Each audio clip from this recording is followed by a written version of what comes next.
Welcome to iHeartGeek.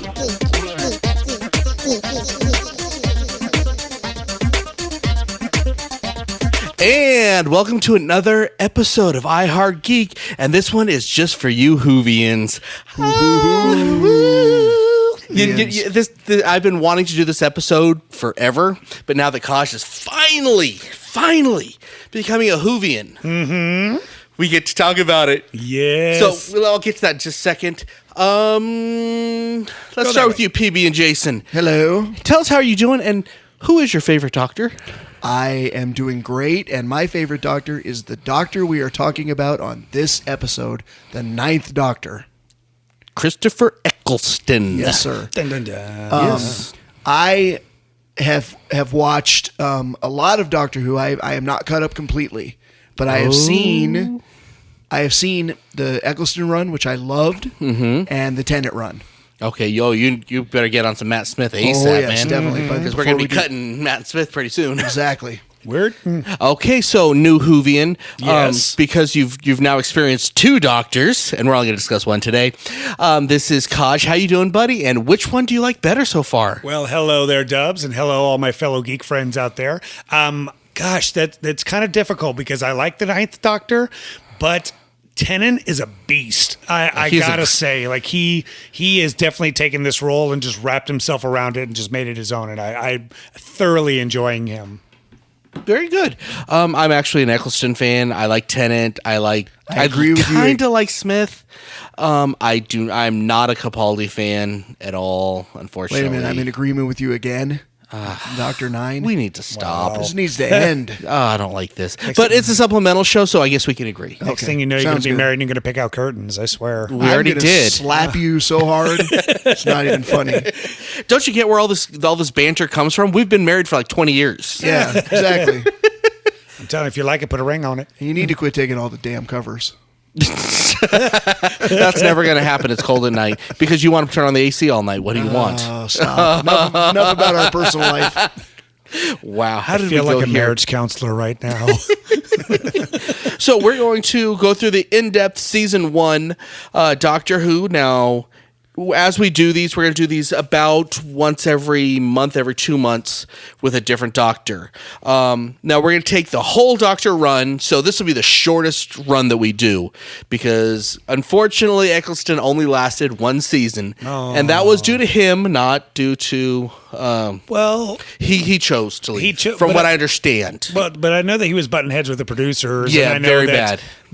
I think the fans even were kind of like, wasn't really a go with the fans either for some reason. Well, to be fair, Doctor Who did not have the budget it has now. That's true. I think that they spend more money on one episode than they spend on the entire season of the Yeah, first but season. here's the thing. Eccleston has to be given the credit he deserves. If it wouldn't have been a good season, if it wouldn't have had some it'd be dead. Right, if it wouldn't have had some of those amazing episodes, if he didn't carry that ball for that one season, there would be nothing else. I wholeheartedly agree. Yeah, and I mean, let's be honest, he did fantastic. Fantastic. To the point where I really wish he would have gone at least another season. I wish he would have done 2 seasons. because I think he could have definitely ironed out a lot more of the kinks and made it his own, and he would have been amazing at it. But yeah, and here's the thing with Eccleston. I mean, they couldn't have used the old model that they used on the original Doctors. We're not talking much about those because I don't care. But that wouldn't survive an American audience. I don't think so probably either. not. But now it's Doctor Who is literally one of the most popular shows in the world And it's considered a children's show in England. in England. Right? Yeah, I had to make my kids watch it first, but now they're into it. If you want an adult version, go to Torchwood, right? Yes, and we'll do the Torchwood stuff Another later supplemental too. down the road. Yes, because I love Torchwood. I watched that one. That one, yeah. Yeah, that one goes to some dark places. Yeah, absolutely. Okay, so every doctor's known for what they wear. Let's talk about the the uniform, as it were, for Eccleston, which was the leather jacket. It wasn't quite Fonzie. No, not exactly. No, it's more dress suit leather, I guess you would kind say. of, yeah. T-shirt. Yeah. Very semi-casual. Well, the best description I ever heard was soccer hooligan. That's about where he's at.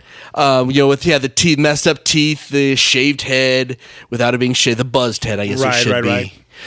Like he just came out of a bar, basically. Yeah, he was definitely more of the people's doctor than anybody else. Right.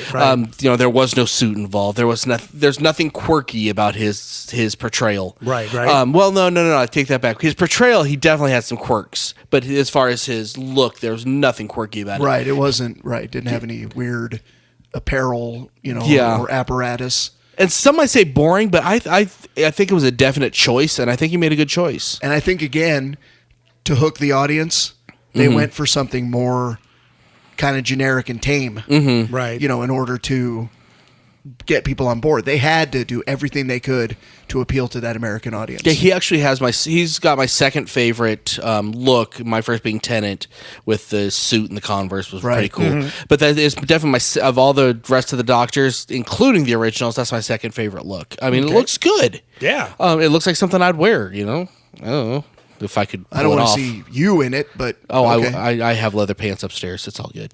Excellent. I really do. I actually knew that. I have nothing to say about that. Because you do too. I want to add in that before the Ninth Doctor, I knew absolutely squat about Doctor Who, other than like the occasional, if you showed me a picture of Tom Baker, I could have been like, Doctor Who. Yeah. But beyond that, I knew nothing about Time Lords, Daleks, the regeneration aspect, the companions. I knew about none of that. And as I said, it's the season that hooked me and millions of others. Yeah, even though some of the episodes, especially in the beginning, were pretty weak, we're going to go through them one at a time in a few minutes. I just want to continue talking about this. This is the first time we all heard most of my generation, we heard the Doctor Who theme. Doom, doom, doom, doom, doom, doom. Yeah, which was a theremin, by the way. Right. Yeah, which is cool. And heard the classic sound of the TARDIS. Yeah, that's actually my ringtone. Do we know what actually that sound is? Because it sounds like it's like an oxygen tank or a car that's been like a car that's being. Like an old car that just is starting up again or something. I don't know. I never researched that, but I think that'd be a fun project to figure out. Yeah. I don't know where they got that. Oh, that's freaky. Yeah. We'll have to find that for a later Doctor Who supplemental. So what do you guys think of with this Doctor? He got his own TARDIS. Mm-hmm. What do you think of the look of his TARDIS? Because it changes from Doctor to Doctor. I love it. I loved it. Like it's more inconspicuous. He even said that that's not actually the ship itself. It's a camouflage. It's just no, I'm not talking about the outside. I'm talking about the inside. The inside. The inside. That's the big deal. With it has a different look with it. It's almost cavernous. It almost feels like rock inside, and it's definitely a departure from all the older Doctors with the very, very sci-fi look. Was it more like Star Trek look? That's more like the older ones were a lot more Star Trek. It was grittier too. Yeah, it was. It was so clean in those old episodes. Yeah, it's dark. Yeah, it's dark without trying to be. I guess you could say this TARDIS has got some wear. It's been around the world, the universe. The galaxy. But it's almost like a coral reef grew into it. Yeah, okay. I see your point there. Which is really interesting. Now, as we all know, Doctors regenerate and TARDISes change. I don't know if you knew this, but Neil Gaiman, for him to write an episode for the second Doctor, he demanded that they keep that in mothballs so that he could write for it.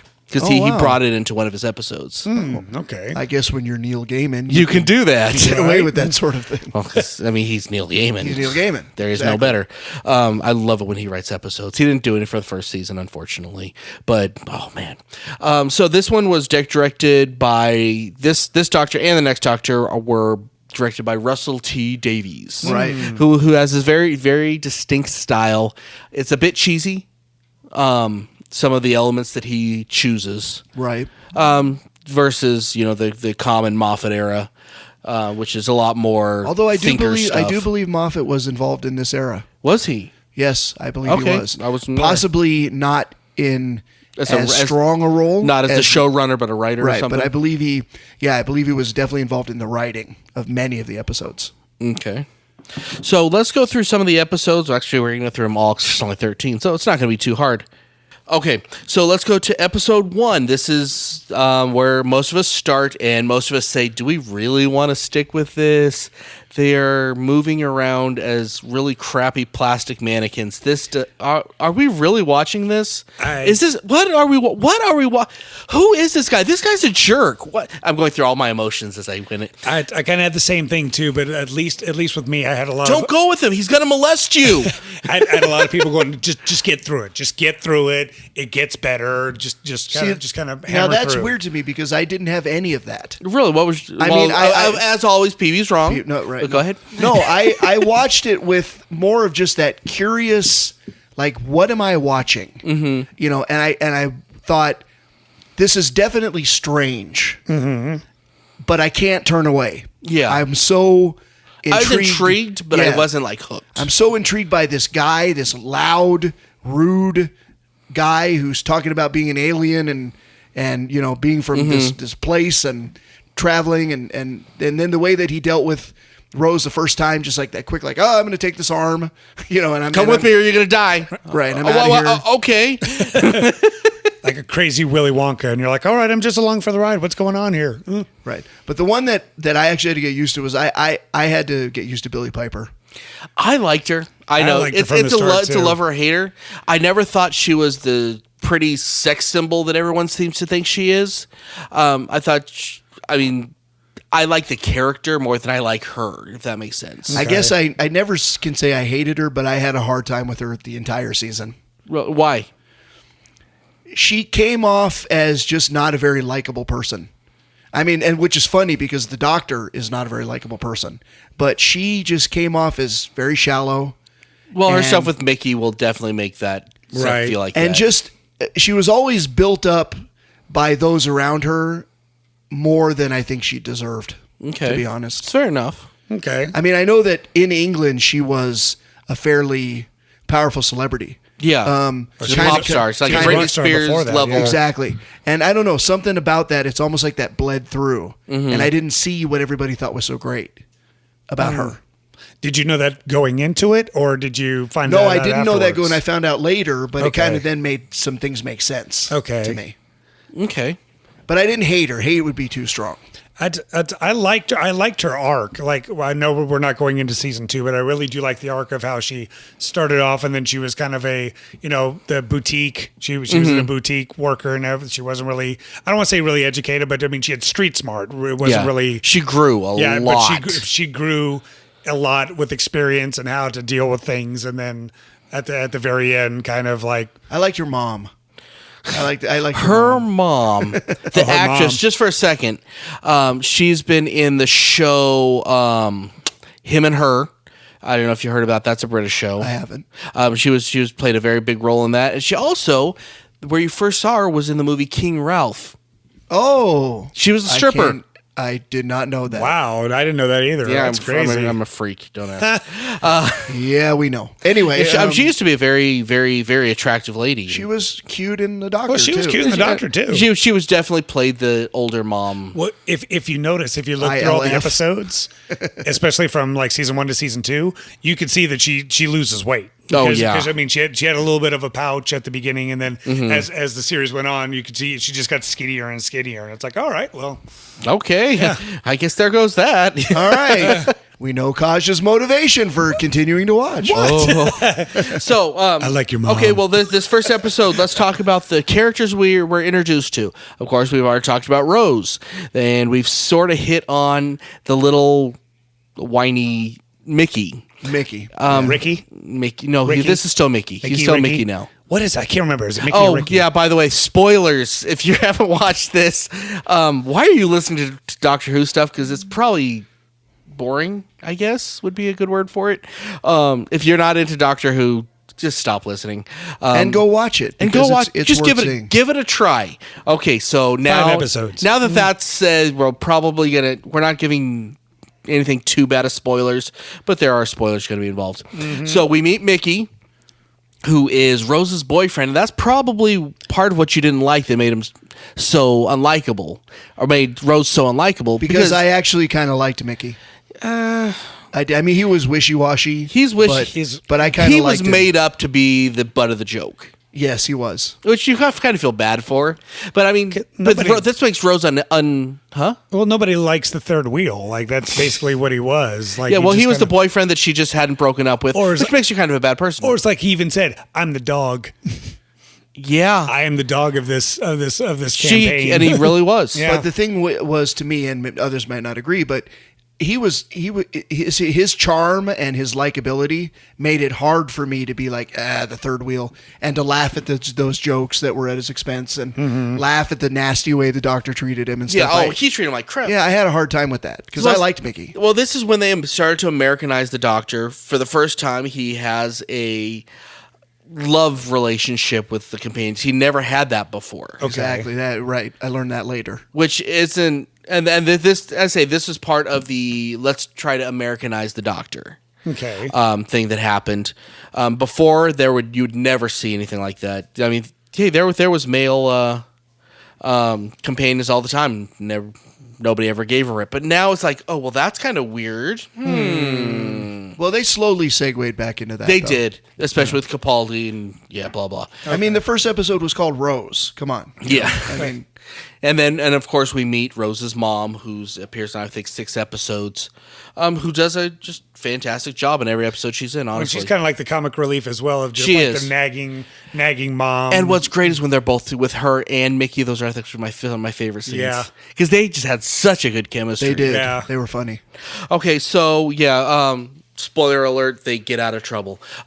They beat the plastic. Yeah, that was the main villain in this was plastic men that were mannequins that came to life to try to kill Rose. They got away, and then they discovered the most important character in all of Doctor Who, the TARDIS. The TARDIS. The TARDIS. What does it stand for? What? Time and relative dimension in space, right? Yep. Very good. All right. Hey, he got his first Whovian point. Yay! Ding, ding. I remember just I think it was Tennant said that. I was like, wait a minute, that's TARDIS. Oh, yay. I'm sewing the patch on his shirt as we speak. Ow! Could I please take the shirt off before you do it? No, that's not. That's part of that's part of the initiation, yo. Ugh. Okay, so let's go on to episode 2, which was The End of the World, which had the possible creepiest villain without being a villain I've ever seen in my life. This is when I Cassandra. got hooked. Lady Cassandra. Oh, moisturize me. She was awesome. Do you guys know which? Her. Do you guys know which very famous movie she appeared in later? I do not. Brady Bunch. Doctor. She was in Harry Potter. She's one of the professors. Yes. Ooh, which one? Okay, yeah, she played Madam Hooch from Harry Potter. Yes, she did. I love her too. She's awesome. Yeah, there's so much crossover between Harry Potter and Doctor Who, and you'll learn that more and more. It's a fun little drinking game. That you can just kind of go back and say, oh yeah, this person was Harry Potter as well. Absolutely. There's a lot of celebrities. Well, okay, let me give you one real quick. I believe grandson of the 4th Doctor or 2nd Doctor was the old cousin, his cousin from Harry Potter. Okay, that's his grandson. Oh wow! Now the second or Pertwee, whichever one he was, his son plays the butler on Gotham. Oh, Alfred plays Alfred? Yes. Oh, I know that guy. He was in Aliens, and he was in Event Horizon as well. Yeah, he's been around a minute. So yeah, that's always a fun game for the Doctor Who stuff. Nice. Okay, so where were we? Yeah, okay, so we're talking about Cassandra, which moisturized me was... that to me is when I was kind of like, okay, I'm kind of getting this. I wasn't hooked yet, but it's definitely kind of getting it. Well, that was just cool that they went 5 billion years into the future to watch the Earth die. And that was, talk about an existential moment. Mm-hmm. It's like, okay, well, everything everything you'll ever know is right there, and it's dead now. Mm-hmm. Oh. And I don't even think they've said whatever happened to the human race. It just said that it was... Yeah, it did. They just spread out. They just spread out? Okay. They went to other planets. Right. Yeah. Yes, they did, and I think there was actually more in the next season where they touched on that too. Yeah, but $5 billion and 25, I think it was. They went to. yeah, I think Rose actually. That's when I started being interested in Rose because she actually had that great moment of like, everything I know is dead. You know, why did you take me here to see this, you jerk? I want to call my mom right now. Right. You gave me this phone. I can't call my mom. What's going on? You know? Exactly. It was fantastic. It was very cool. Yeah. Okay, so that takes us out of number 2. Let's move on to number 3. The Unquiet Dead. Ooh. Fun one. This was actually one of the first ones that they start talking history. They talk Dickens. This was the first one that almost legitimately made me a little uncomfortable. It was a little scary. I don't remember the actor's name who played Charles Dickens. I know he was in 4 Weddings and a Funeral. It is Simon Callow. Right, and he was awesome. I loved him in that episode. I thought that was a great episode. It was very freaky, but it really laid the groundwork for, okay, Doctor Who, they're going to talk about actual history. They're not going to just jerk around with it. Right. And just some really good writing too, because if you remember that a lot of things that happened in the story, Dickens later on like wrote in his book, and there's some sort of a reference in his actual writings. And it's actually the episode where I started to think Chris Eccleston was more than just a Richard. Right. Okay. Right. Because when he sat with Charles Dickens at the end, and Charles Dickens asked if he was still relevant, and he was like, absolutely, and told him how he was immortal. Right. In his writing. That was just so touching. And then like, they he leave. He's a nice guy. And then he leaves and goes, yes, I'm going to write about all these stories and everything. And then the doctor's like, well, unfortunately, he passes away the next year and doesn't get to write anything. Yeah. Which is, you're just like, oh, is it going to be still, that kind of show? But still, that was sweet that he was so nice to him. Yeah, I got to put this out. This was actually the first episode that was written by Mark Gatiss, who later on went on with, he's written a ton of episodes. He also was a co-writer for Sherlock, and he is now with Moffat retiring, he is the one that's taking over as the new showrunner for Doctor Who. Nice. So this is where he got his start. We know he can write. Mark. Oh, absolutely. So that's good. Well, you can see you can tell who wrote some of these that are just great, and some of them are okay. You can tell that style that becomes Doctor Who started in 3. Right. Okay.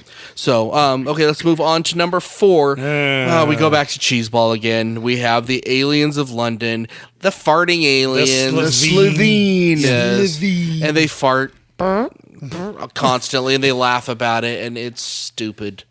Well, you fart constantly and laugh about it, and we don't think it's... Well, actually, we do. But You think it's hilarious. Wait a minute. Could you unzip your head for us a minute? What? Could you that one kind of freaked me out, because even when they were unzipping their forehead, they were smiling like... But that's the first episode that introduced who? Was it? Someone had... Oh, yes. Where is she? I gotta give it to you because you've been talking about Penelope it. Wilson. Yeah, Penelope. Hold on. Where is she? Who was also in Downton Abbey. Oh my God. Where is she? Come on. Where is it? I know she's here. Hold on. Harriet Jones. There Prime you Minister. go. we get to hear a lot. I think we hear from her 3 times total. I loved her. She was hysterical. Silly, cute. I mean, I'm not one to be, I'm just an office worker. Like I'm just like low bar stuff and everything. And then she becomes a prime minister. I loved how serious she was. Yeah. She was so serious. So good. In the midst of all that cheese. and she took herself so seriously. Right. But in the midst of all that literal cheese, you kind of needed that, You needed a little something to like break the levity in some ways. Right. Yeah, definitely. Well, and this is definitely one of, it's like you start to, like you're saying, starting to see the writing of like, it starts off one way and you have one opinion about it, but then once the episode is over, it's a completely different, it almost flips itself on its end to get to a different meaning. Well, this to me is where it started kind of changing to me. It was still cheesy, but this felt like kind of the end of the cheese factor. That it's like, okay, I'll stick around. Okay, I'm finishing this season. No matter what, I'll just finish this season. Yeah. And that's where I was at this point. So before this episode, I was probably, at any point I was going to drop it. Well, the writers must have believed in the Slitheen. Are the blah blah blah blah blah? The Slitheen, because they were in the next episode too. Right. It was a 2-parter. Well, that's what I meant. Like, it started off as them like kind of what was it? They were just taking over people's bodies so that they can assume power. And then when you find out in the next episode that they were just basically they were going to destroy the entire Earth so that they can sell it off in parts. As they were junkers. They were junkers. Yeah, they were junkers that were selling off the minerals and all of the stuff to the highest bidder. But instead of it wasn't an alien invasion. It was that they were just going to destroy the Earth for their own profit. Wow, they really did suck. Yeah, I'm like, it totally like flipped it on its end. Like, that was a twist I didn't think about it was going to happen. So. Yeah. And once again, this one is written by Russell T. Davis again, which cheese factor goes to Russell T. Davis always. Russell Cheese Davis. That's about where it is. And this is also the episode. The next one up, since we're kind of putting these together, is when Jackie, which is Rose's mom, finally decides, okay, I trust the doctor. She can go about cavorting around the time and space dimensions with him. Well, she was going to do it anyway. Yeah, that wasn't going to stop her. No forced plot in that. At least she has permission. Like, I don't know. And Mickey's still scowling on the side. Hey, it's always the doctor. Poor Mickey. The doctor looked around at me. I don't know what to do. I wish I was another person in a different dimension that was cool. Oh, yeah, we'll get to that later. Spoiler. Yes, there are those. Okay, now let's get on to actually the episode that said, okay, I like this, I'm sticking with it, which was number 6, which was the Dalek. Exterminate. Give me my purpose. That was the hook for me.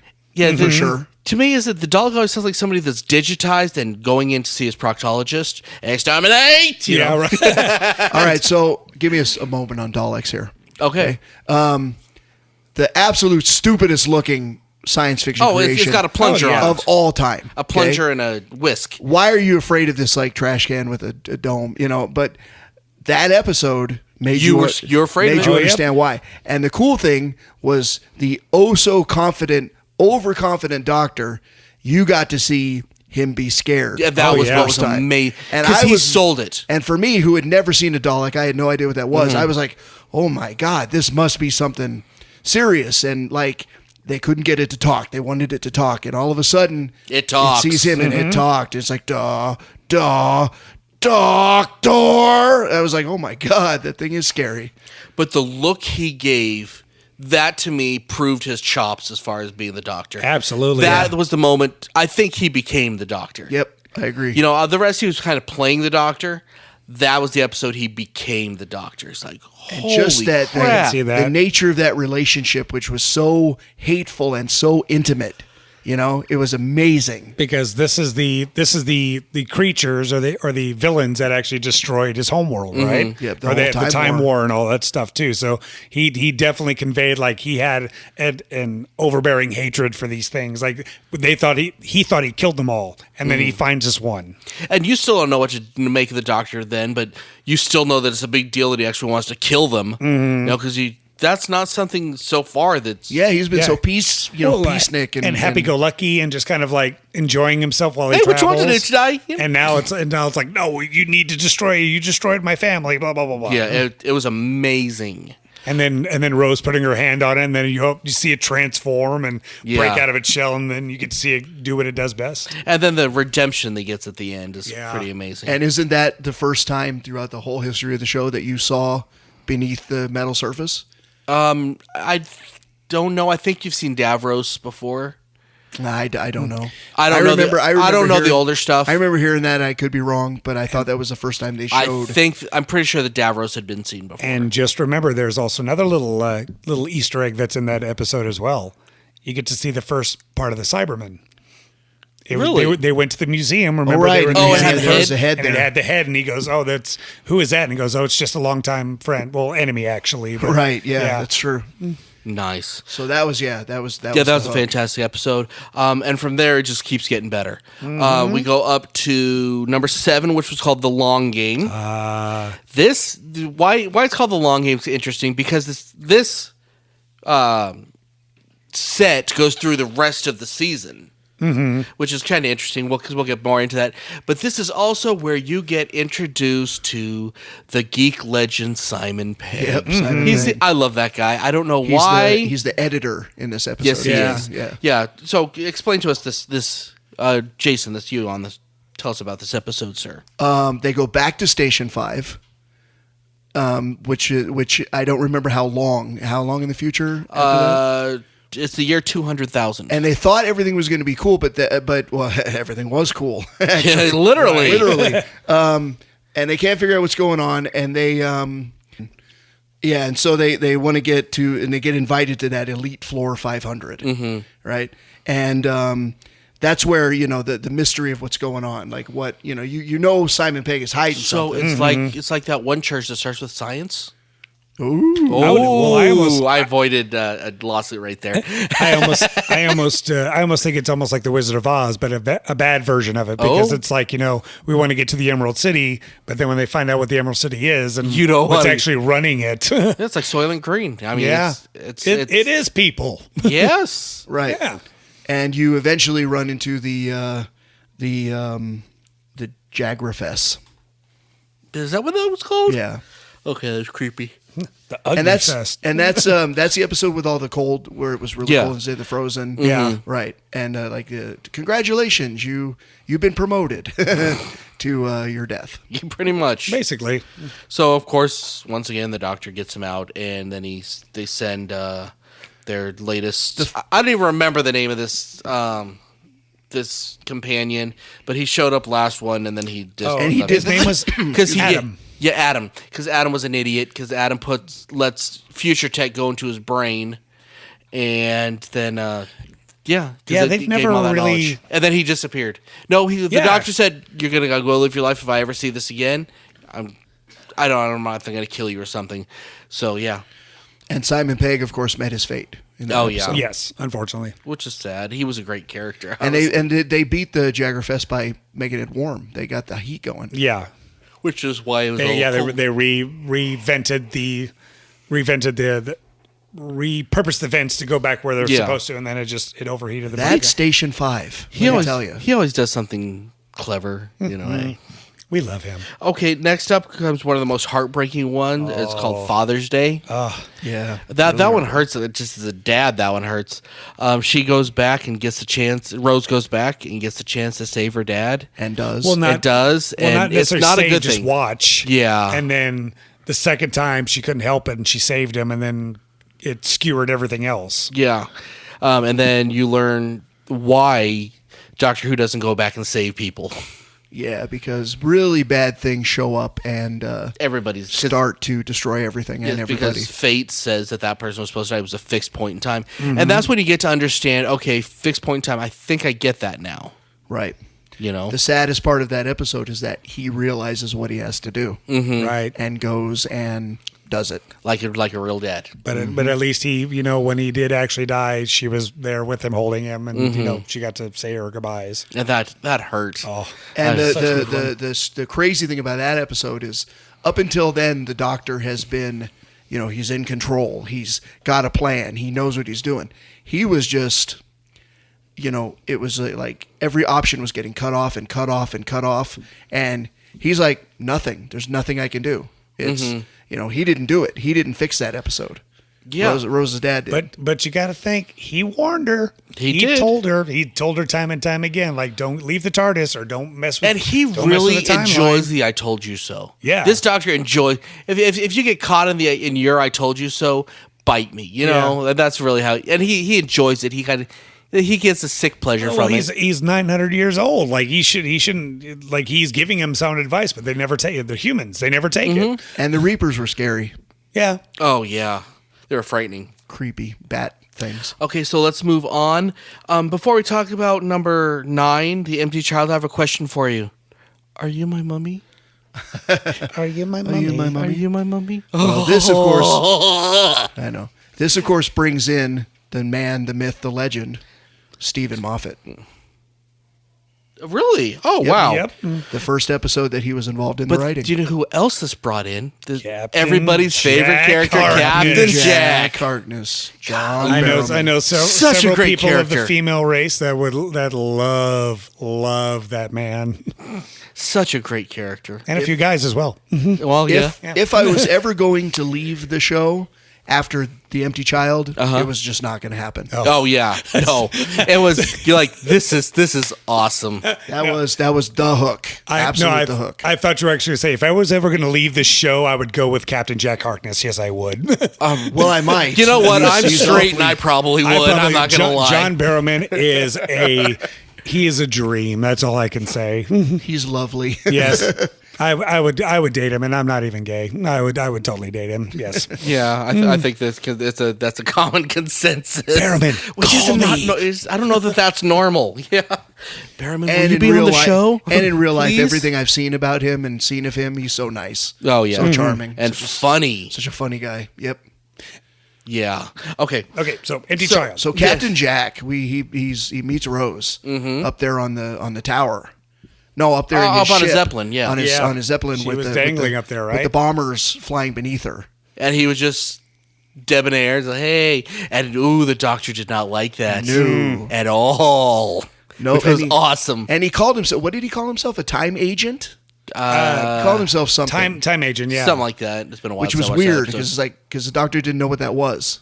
No, he did, but he was mad. He's like, no, you're not a Time Lord. Like you piggyback off of the Time Lord. You're really not a time agent. Yeah. Right. Stop calling yourself that. Right. Well, little does he know. He becomes a face of something. That's which you probably saw in an earlier episode and didn't know. Spoiler. Yes, he. The first episode. Second episode. Second episode. Yeah, that's right. Which End of the you world. learn more about that through the Tenet series. Correct. Yeah, so no spoilers. So yeah, that had the creepy little child that was wearing a gas mask that would go to people, "Are you my mummy?" And it was creepy And sad. it was sad when you find out what happened. You know, With the kid- nanotech. Yeah, the kid got bombed, and because of the time, the mother of the child had to give it up because it was born out of wedlock. Well, and it, so it said was it was very- his brother. She said it was her brother. When Yes. all along it was Her son. She was the mother. She was Yeah. the mummy. She was actually the mummy. And once she was able to admit that, everything got fixed. Yeah. Yeah, the truth wins again. But Good such a sad but such a great episode. Good writing, no though. doubt. Absolutely. My favorite episode of the season for sure. Oh, absolutely. That is one of the most memorable, the most quotable anyway. No doubt. Okay, next up we have number 10, The Doctor Dances. Part which two. Well, that's just Yes. part two of, Part of two. the, Yeah. of the Empty Child. So we can go to 11. Been discussed. Okay, 11 is Boomtown. The first time I liked the Slitheen. I still can't get into it. It's better than the first time. Yeah. Yeah. She I loved it when he took her out. and just they just started talking about just normal stuff and yeah. Well, wasn't that like he was going to take her back to her race, but then she would be executed? Wasn't that the reason? I think so. I think so. Okay, now I'm starting to remember this episode And that again. she really didn't want to go back, but she was going to destroy the earth just so that she wouldn't have to go back or something like that. Yeah. And he tried to, help her. But I don't remember what happened after he took her out. Honestly, it wasn't a very memorable episode. Oh, I remember. He restored her back to an egg, so that she can. So he restored her back to an egg, so that he can take her back to the home planet, and then she can have a normal life. Like all of her sins were basically absolved because she's a baby again. Yeah. And Sorry. in an unofficial way, Jack kind of became a companion. Yeah. Because he was 'cause he was traveling on- along with them at this point. For the And next that, couple of episodes. again, Russell T. Davis. Right, yeah. Okay, next up is the last two episodes. We're going to call it one, which was Bad Wolf and the Parting of the Ways.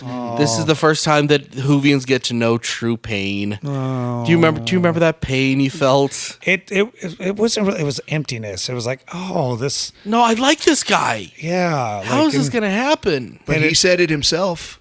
I was fantastic. Yes, he went out. I think it was more of a champ than any other doctor.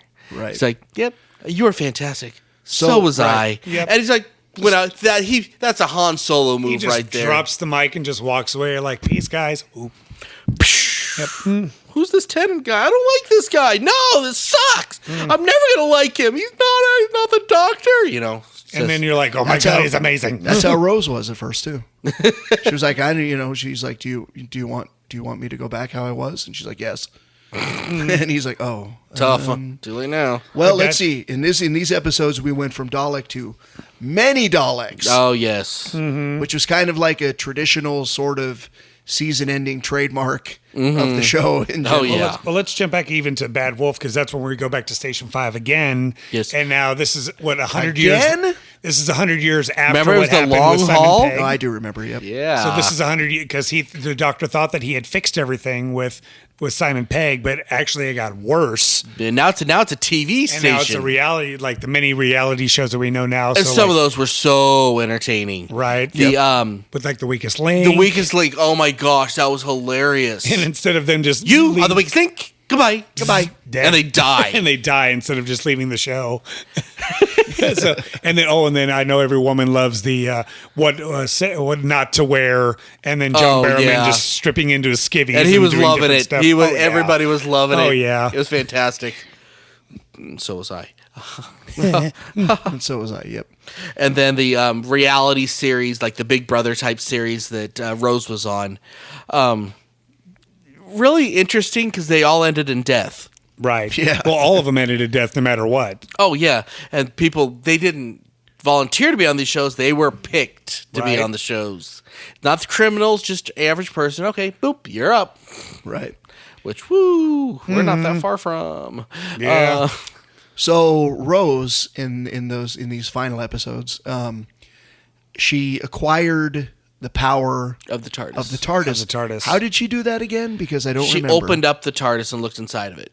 Right. But didn't she? Well, I know like the one thing that constantly keeps going with these episodes is that there's always the one word called Bad Wolf. Mm-hmm. Like either it's like written on the TARDIS or it's written somewhere, or like every single episode had something that reference to said it. Bad Wolf, either through like a title or something, but you always heard Bad Wolf every single time. Yep, exactly. Yeah, because I believe that was the code to fix everything or something along those lines. Well, it's been a while since I watched it. I remember it was the last episode. So I remember the doctor pushed her into the TARDIS and then sent her away, and then she kind of went back to, was she on a beach or something? Or no, she went back to her home. She went back to her home, and then she's like, no, and then she figured out a way to come back through the code word of Bad Wolf. Right? Yeah, and she planted Bad Wolf all over it throughout time for all of those adventures, so that she would know that code to get through. Exactly, right, which is very clever. Yeah, right. I mean that's Doctor Who writing is very clever. And the one thing she did while having the power of the TARDIS was something rather profound and long-term effects, was she made somebody into an immortal. Turned Captain Jack Harkness into an immortal, which then later on he became to Torchwood. Went into Torchwood, and then even further on. Yeah, we're not talking about that yet. We're not going to talk about that. He lived for a long time. Yeah, he lived long time. He'll live you long time. Sometimes billions of years. Something like that. But I remember that he was brave at the end of that because the Daleks had him. Mm-hmm. And he was shooting, and then he like stuck out his chest, and the Dalek shot him and killed him. And then Rose went, no. And boom, he got up. Yeah. Flipped up reality. Yeah, it was definitely a way in the future. You see the 50th Doctor, and this has something to do with the 50-year, or the War Doctor and everything else. We'll get to that one in probably 6 months. So, but yeah, what I love about this show in general is how everything ties together, but you don't have to watch everything. You can start with Matt Smith. You can start with Capaldi. You can start with Tennant. You can start with Eccleston. It doesn't matter. You can get it. Right. But you're going to catch stuff. The more you watch, the more you catch. Well, this episode, though, was where I learned about the whole regeneration thing. Mm-hmm. Right. Because he took the power from Rose through the kiss, so she wouldn't die. And then he died. He did. Yeah, so regeneration, if you're not aware, and once again, if you don't know what that is, you're not a Doctor Who fan, and really, why are you listening to this episode? But basically, regeneration is the most clever plot fix in the world. the show has been on for 50 years. How, may I say? Because they can constantly change the Doctor, because every time he dies, he regenerates to a new Doctor who's the same but different. And so it's a cop-out, but it works. It's kind of unclear. Like, he doesn't remember everything. He does, but he doesn't. But he does, but he doesn't, right? Mm-hmm. Yeah, it's definitely convoluted, to say the least. Yeah. And they never really do clearly explain that, do they? Kinda, but no. It gets more and more clear, but it's still pretty hazy. I mean, they've done several episodes. They did, again, not going to talk too much on this, but they did, throughout the history of the show, they've done multiple Doctor episodes. Right. Mm-hmm. The specials with the multiple Doctors. Mm-hmm. And sometimes I think that subject gets more talked about in those episodes. Well, I kind of feel he's kind of scatterbrained too. Like he's got so much information in his brain that he has to focus on one thing. So it's there. If somebody brings it up, then he can recite it if he needs to, or he'll remember. Right. But for the most part, he's just thinking in the now, like whatever he needs to focus on at the one partially, point. And partially you'll learn a lot more on the Capaldi era when you meet Eshelda, who is what's the youngest girl from Game of Thrones? Okay. Oh, yeah. Maze. No? Maisie. Yeah. Whatever her name is. Maisie. Or Arya Stark. Arya Stark. Okay, Arya Stark. Maisie Williams, that's her name. Yeah, when he meets her, and there's a lot of things that happen. I'm not going to give it away yet because you still haven't watched it, but you're going to learn a lot about why the Doctor doesn't really have room to think about the older stuff. Okay. Oh, okay. So that's cool. I'll leave it at that. Nice. So yeah, I hope you enjoyed our Doctor Who episode. Kaj, why don't you tell us what you need to tell us, sir? Well, I am mainly on the Facebook page, so if you want to look at me on the Facebook page, I want to look at you all the time. Well, then you should go on the Facebook page. I want a divorce now. Now I feel like the mistress of this group. But I am creepy. trying my best to try to follow on Twitter as well and start adding some stuff on Twitter. So if you're looking at me at Twitter, I am at IHeartGeek_Kaj. That's KAJ_Kaj. But I'm mainly on the Facebook page. So if you want to give me a holler on there, please do. I am on the Twitter at PB_and_Jason. And I am on the iHeartGeek Facebook page, commenting, writing, typing, sweating, Polling. bowling, Ew. polling, all sorts of things that end in ing. We don't want to go into those. Ew. And thank you all again very much for all of your support, all of your enthusiasm. We love it. Bring it on. We love it. We love it. Outstanding. And I am Dub, and I'm your producer, and you can get a hold of me on the Twitter at Comic Not Geek. You can get a hold of the show Twitter, which is the one I recommend, at iHeartGeek Show. Wait a minute. Didn't you want us to call you the master? Yes, I am the master. Okay. Well, we'll get into him next episode. Awkward. Yeah, that's a little weird. And I'm always on the Facebook page and all that other fun stuff. And yeah, until next time, I'm Dub. I'm Kaj. I'm PB&Jason. Keep on geeking on. Exterminate. You've been listening to iHeartGeek. Our Twitter account is at iHeartGeekShow. Hope you enjoyed the show.